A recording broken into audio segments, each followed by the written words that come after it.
right, welcome back for another edition of Chasing Ghosts. This is the video where I talk about those hard to find, those impossible to find comics, those really rare little treasures that you just don't see up on the wall of your LCS when you go to pick up your books on Wednesday. These are things you actively have to hunt for and search for if you want to try to add them to your own collection. Just tough books. Hopefully you're enjoying this series as well as the rest of the stuff here on the channel. Let me know what you think in the comment section. Please like, subscribe, hit the alert button so you don't miss any of the content as it drops almost daily. Continue to tell your friends so we can keep growing this channel as we're closing in on that minor milestone of 1,500 subs. We're getting there. I think we're about 1460, so we need about another 40, and we will be doing yet another giveaway. If you've been here long enough, you know I give away a lot of stuff here on Rennavision, and it is always quality books and material, that stuff that you will like and you will want. I don't just give away garbage. So let's get to 1,500 so we can do another giveaway. Again, if you saw last week's, hopefully you enjoyed my deep dive into Vox Machina and Dungeons and Dragons. This week, we're going back to more of our regularly scheduled programming. I got some movie, TV type stuff, and I got some Marvel books that I think are pretty tough to find. I think we have a lot of ghosts this week. But I did enjoy. So if you didn't watch last week's Vox Machina, go check it out. And if you haven't watched this series on Amazon Prime, go check it out because this is a heck of a lot of fun. And with that said, if you want to see this week's books, just hang on for a few seconds after the intro. I'll be right back with this week's selections.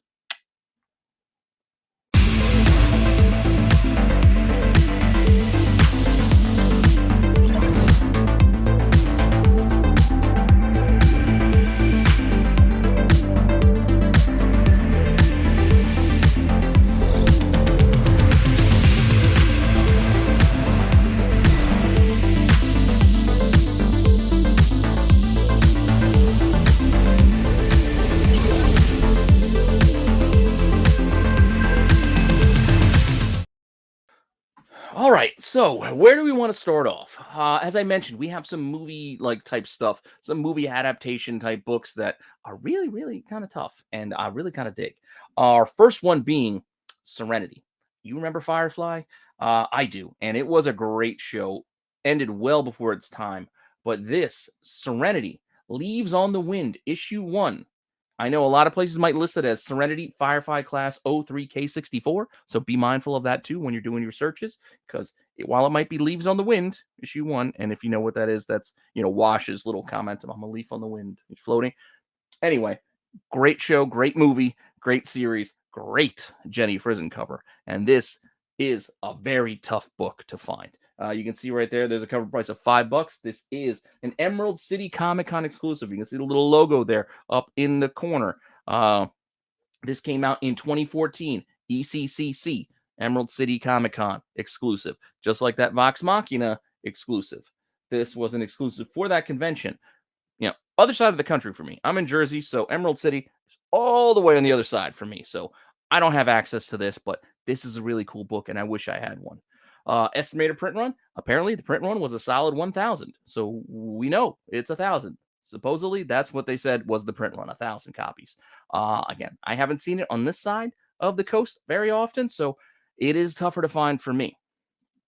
CGC census on this book, there were only 11. Surprisingly, 798s, 296s, and a couple others that only give us 11 in the census for this book, this Jenny Frison cover. It is gorgeous. It is a gorgeous cover. And if you want to go buy one, if you're really interested, like I was, and like, man, I kind of want to go buy one of these things, well, you can't because they're at least not on eBay. You have to go other means, other areas, other avenues, because there are none up on eBay right now. So 0. And if you want to know what this thing sells for, one did sell recently, back in February. Best offer on $700 raw. They accepted $400. $400 raw. That's what we're talking about for this book. That's the level. This is an expensive book, not easy to find. So keep that in mind if you will go hunting for this particular book. I dig it. Like I said, it's just a gorgeous cover. I'm a big fan of Jenny Frison's art, so I might be a little biased, but I don't think you can argue that this is not a gorgeous cover. I don't know if I can do $400 for it, but it is a pretty cool cover.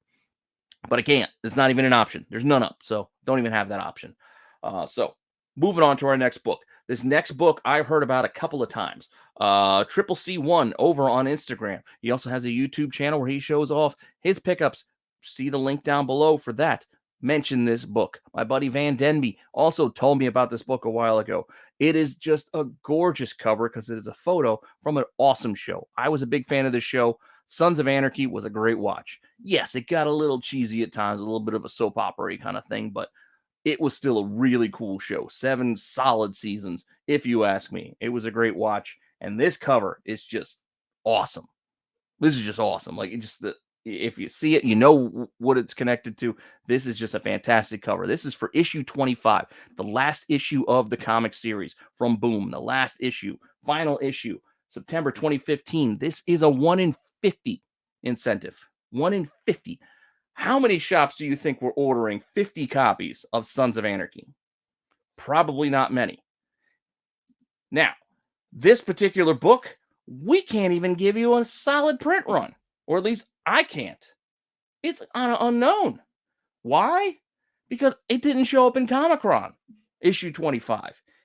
The month before, issue 24 had only 4,800 copies. The month of September, when issue 25 would have come out, it didn't hit the list. So that means it's probably, if it didn't make the list, under 3,000. But that's a guess. It's just not there. The lowest number that was on there was like 2,900 something. So under 3,000 copies potentially. But even if it was the same as issue 24, which probably wasn't, that would give it under 100 copies on the 1 in 50 incentive.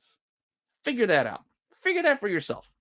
So that means if it was really under 3,000, if it really didn't hit the top 316 issues for September that Comic-Con had listed, and it was really underneath that 2,900, that means there's probably only like 60 of this particular book. 60 or so. Again, estimates, not solid numbers. All I can say is they're not a lot. Probably not a lot. Who would have ordered this book? Ordered this many of this book? Why was this a 1 in 50? I don't know. Check the census. There are 7. We have 698s and 190. That's it. How many copies are out there for sale? What do you think? There's none. There's none. You got no options. There's like under 100. Easily probably under 100 of this book. All things considered. With all those estimates, this is going to be impossible to find. How many sold recently? What do you think? None. This thing's not selling because there's no copies to sell. The people who have it probably aren't letting this go.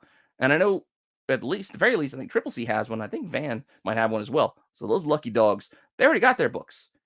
I don't know where the heck I'm going to find this thing, but I'm going to be vigilant and be mindful of it and keep an eye out for it. And if I can afford it, I will try to add one. But it's looking like it's not going to happen. That said, let's move on from the TV show and let's go back to movies for a second. Let's talk about Back to the Future. My buddy JJ Maxwell, mentioned this book. And granted, I had seen this one before, but he mentioned this when he was doing some of the Star Wars stuff because this is a Z-Box variant. So this Gray Sports Almanac, which is a Back to the Future reference because it's from Back to the Future. If you remember Back to the Future 2, this is the almanac that Biff takes back into the past and makes all that money. And that's why we got the, crazy future where Biff was rich in the casinos and all that stuff in Hill Valley. Go, just watch the movies if you don't know what I'm talking about. But October 2015, the Z-Box variant for Back to the Future #1, this was the cover, this Gray Sports Almanac. And you can even find links to this thing if you go on Google. You can see this thing was like $14, like to buy this comic. Granted, they don't have any more, obviously. But at the time, this was like very cheap. And this came out of a subscription box, the Z-Box. But apparently they also had extras for sale. How many copies were printed? I have no idea. There's no way to really get a solid print run on this. This is a subscription box for something that's folded. I don't think they do Z boxes anymore. But if you look in the census, there's a solid number. There's 56 of these things in the census. I think people were aware of it at least when it came out and got it slabbed. So we've got 56 total, 19 9/8s, 9 9/6s, a bunch of 9/4s, and a few others down the line. And I think any grade is probably worth getting slabbed for something like this because there's probably not that many, but maybe there are. I don't know. It's kind of hard to tell. We look out there right now. There are copies for sale. We got 5 right now. And yeah, some of the prices are kind of crazy. 13 grand for signature series. I mean, granted, they have like 4 SIGs on that one, as well as more SIGs on with Michael J. Fox and whatnot. Cast sign book with another 4 signatures for $11,000. Who's paying $11,000 for that book? I can't. That's completely a different stratosphere of collector from me. So I just can't even fathom that. But even the 9.4 blue label, 8 grand. A 9.4 blue label, 4 grand. Still, I'm punching above my weight there. That's not me. And then a raw, $600. All right. Well, I still can't spend $600 for this book, but at least it's something I can think about. Could I? Yes, I could. Will I? Probably not. But $600 for one raw. At least I can say I could think about it. But those others, just yeah. No, I'd probably end up in divorce if I bought one of those things. How do you explain that? Well, honey, you like Back to the Future? Yeah, I don't think she likes it that much. That said, what are the sold copies for this? We do have a bunch of sales as well. So this thing does actually move. So even though those are some high prices, these things move. But look at the prices we're talking about here. Back in February, looks like one seller sold this thing twice for 163.58. I think that's a currency conversion. So it's probably like 140 US plus the shipping because it's a UK source. Then we got a 9.2 for 650. $14,000. Somebody paid for a 9.4 signature series. Great. I don't know if they actually did pay 14 grand, but it's showing as if they paid 14 grand. That's craziness. And then what is that? A 9.0 450. They accepted a best offer. I didn't bother looking into what the best offer accepted prices are, but it's just. I mean, yes, the 160. I can kind of think about it at 160 actually. Like that's not too crazy to me. Something like this, I could consider it, but there are no more 160 copies. Even though two sold in February and January, it looks like they're all gone. I mean, that might even been the same sale because sometimes sales fall through and then they got to list it again. So maybe that's what happened there. I don't know. Whatever the case, it's still an expensive book, and there are copies out there, and there are copies that have sold.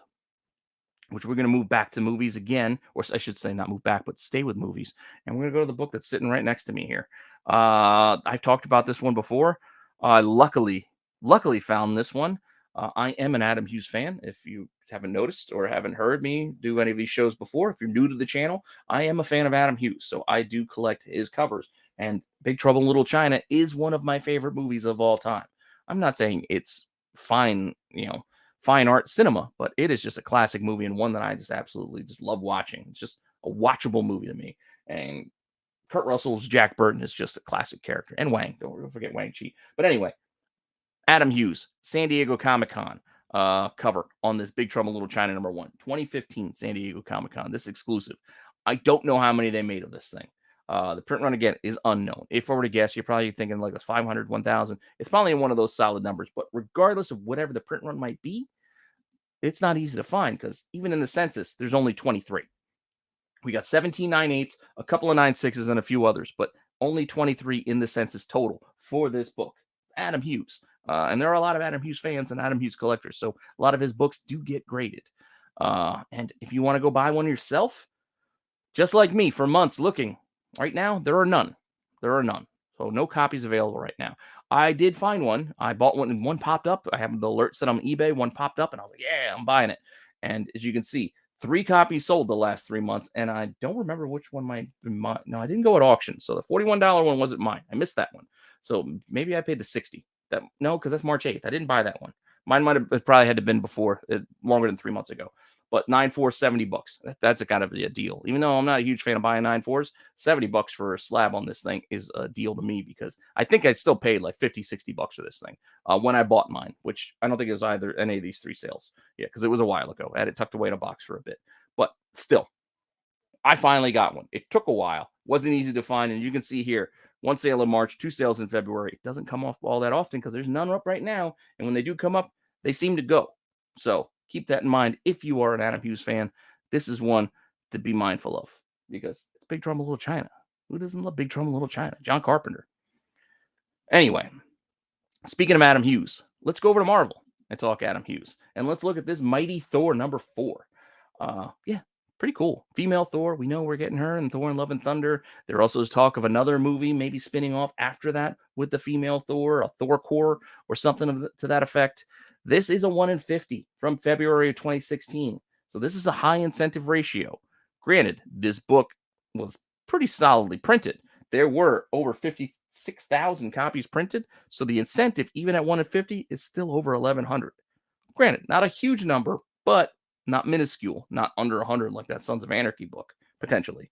Again, these are all estimated numbers based on the information available, Comic-Con and these online resources, but potentially 1,100 copies. And if you look at what's in the census, there are 70. We got 49 9/8s, 15 9/6s, and then a few others. But the real question is, what's available online? If I want to go buy that book, I want to buy this Adam Hughes, Mighty Thor 4. Can I buy it right now? The short answer is yes. There are copies. Granted, they're 150 to $200 raw, and then there's a 9/8 that's only 225, which seems like a deal compared to the raw copies. I mean, why take a chance on a $200 raw when you can just pay 225 and get a 9/8? I'd be on that 9/8 all day if it were me. There's 10 watchers on it, so there's apparently a few people thinking the same thing as I am. But those aren't all the listings. They're all in this kind of range of prices, but there are currently 10 listings right now. 10.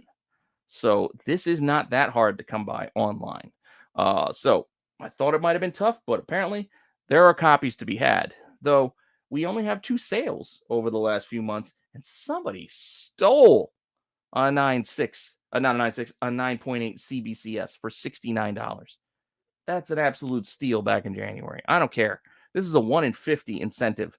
And then you figure the grading fees at least $30. So you paid under ratio for a 9.8 CBCS. That's a deal because you can see on January 15th, the day before, somebody paid $250 for a CGC 9.8. There's not that much of a disparity between CBCS and CGC. I know there is a little bit of one price differential between the two companies, but it's not an $190 difference or $180 difference. That's some ridiculousness right there. Somebody got a deal at auction. So, which is why you always pay attention to auctions that end off days in midweek, because you might get yourself a deal like whoever won that one for $69. Now, moving on, our next book is a book I've been watching and waiting for a while. Apparently, a couple have popped up, but I missed them. Somehow I missed them. It's on my eBay alert, search alert, but I was not alerted to because I did not see them. This is Black Panther #6, this Udon variant. This is a 1 in 25 variant from September of 2016. I'm a sucker for any sort of like a throne shot, and Black Panther on the throne is just a cool image to me. And this is just a pretty cool image. I remember when this came out, and I remember debating it, like the Midtown order, like the week before, and you're like, oh, do I want to pay that extra price for it? Maybe, maybe not. And I passed. I'll get one. Is what I kept telling myself. I'll get one.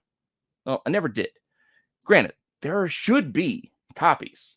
There's a print run estimated of over 58,000, and it's only a 1 in 25. So that gives us potentially 2,300 copies. That should be plenty of copies available. Should be plenty. But I just don't see it. I'm just not seeing it out there to buy. I don't know where those 2,349 copies are, but they're not where I can buy them. When we look in the census, there's only 51. Not too bad. Not a tiny number. 49 8s, 6 9/6s, a few 9/4s, whatever. But 51 in the census. That's a solid number. But considering it's 2,300 plus, that's not a lot.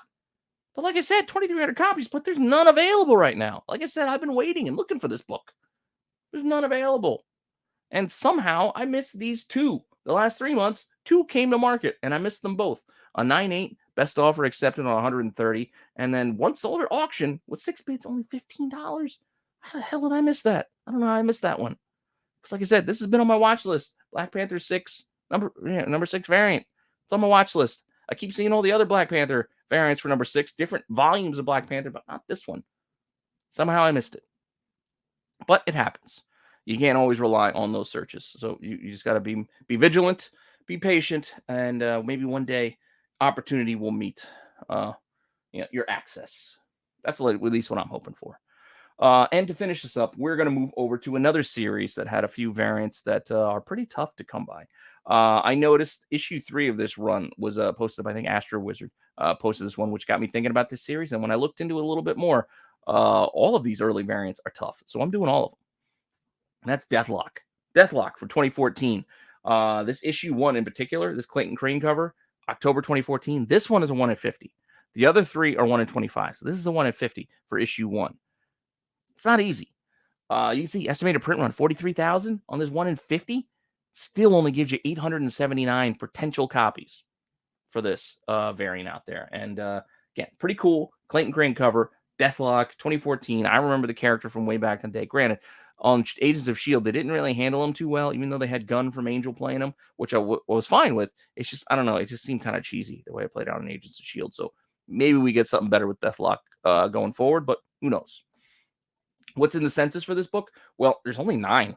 So we had almost 900 copies, but only 9, 898 and a 96. That's it. Not a lot. Not a lot for this 1 in 50.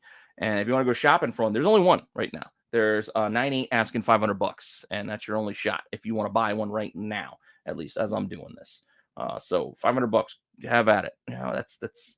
I'm not saying it's a crazy price, but it's a little more than I want to do. It's more than I want to do for this book. I'm not that big of a Deathlok fan. This is more an opportunity. I like it. I'd get it if I could find it at a price that was more palatable. But $500 is a little bit too much, too rich for my blood. Not to say that's not not worth it, because again, this thing's hard to find, but just a little too much for me personally. What's sold recently? You can see back in February, $85 raw, $110 raw, $63 raw in the last couple of months. You can sneak these in there apparently if you're patient.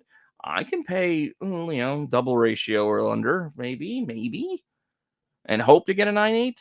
That's more where I'd feel more comfortable rather than, I'd rather take a shot at like 80, $90 for a raw one, hoping to get a 9.8, than pay $500 for a 9.8. That's just me.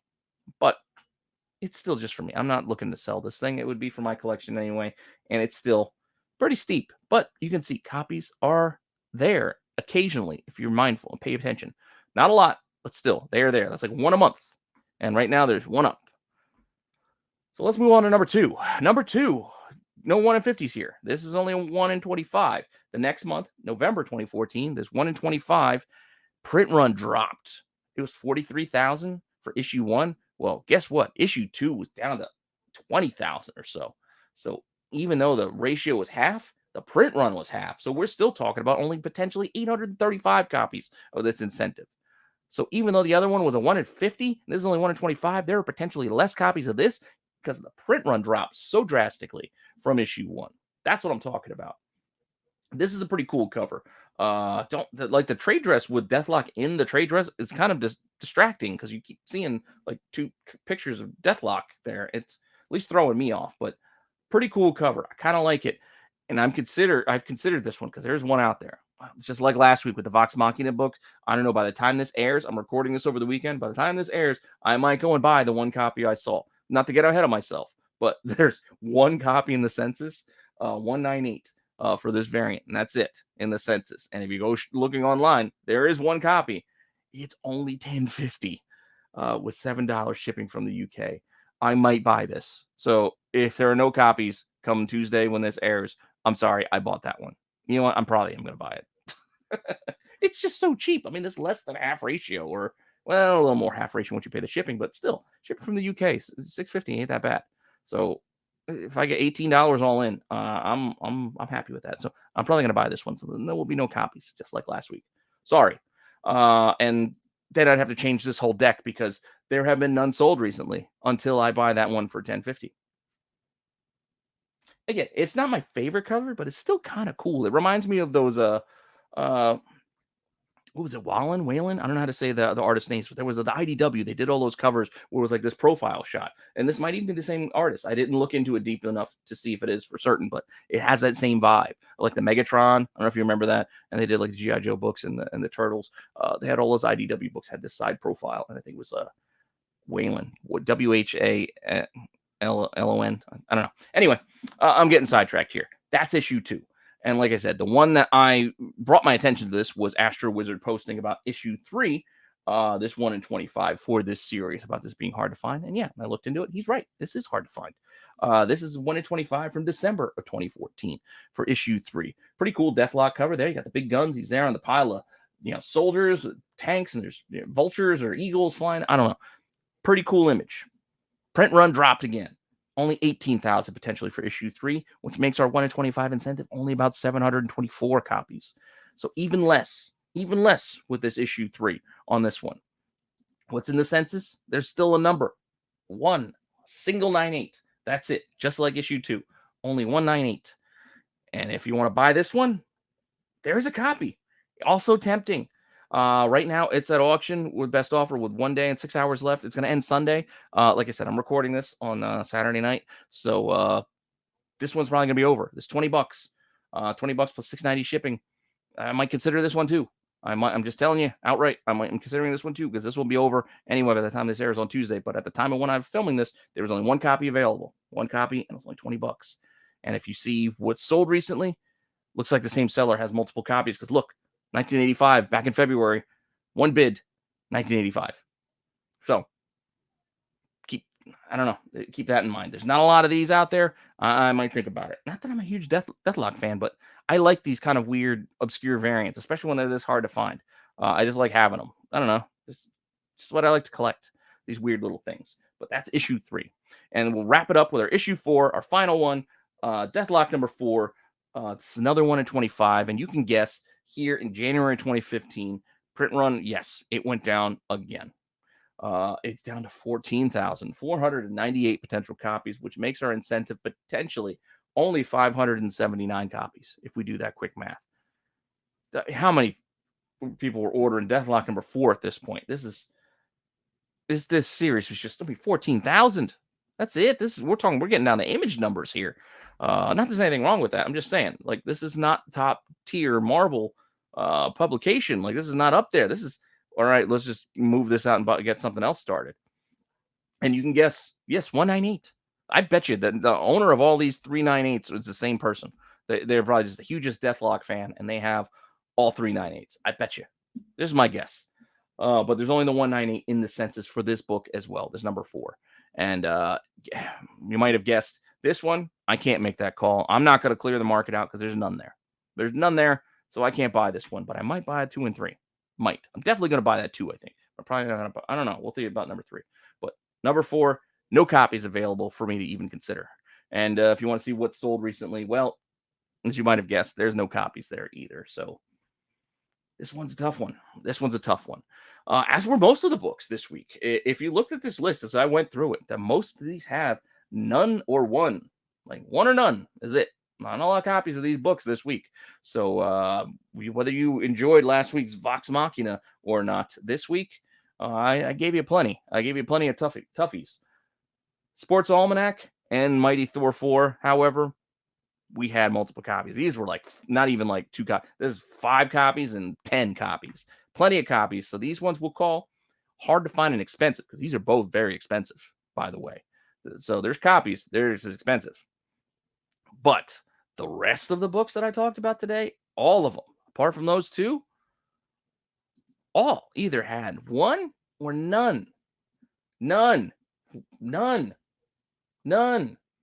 One. Like, there's ones and nones. Most of them were none. And by the time you guys see this, those Deathloks, those 2 that had one, they're going to be nuns too because I'm going to go buy them. But that all said, hopefully you enjoyed this series and enjoyed the look at these weird books, these oddball books, these hard to find books, these ghosts, because I'm calling all 8 of those ghosts this week. Let me know what you think in the comments, whether you agree or disagree. But I feel comfortable with that call because, like I said, there are only one or none for most of those. So they're not easy. Let me know, like I said, what you think in the comments. Like, subscribe, all that fun stuff. Hopefully you're enjoying all the content here on the channel. Let me know what you think. Join us for the live shows on Wednesdays and on Sundays. Getting close to that minor milestone of 1,500. So keep telling your friends so we can keep growing this thing. And yeah, I'll be back soon with some more content. And like I said, make sure you come back on Wednesday to check out the tax show with me and Marco. I think Corbin might be missing us this week, so it might just be me and Marco, but maybe we'll find somebody else to sit in with us. But we'll see. With that, we'll see you guys later.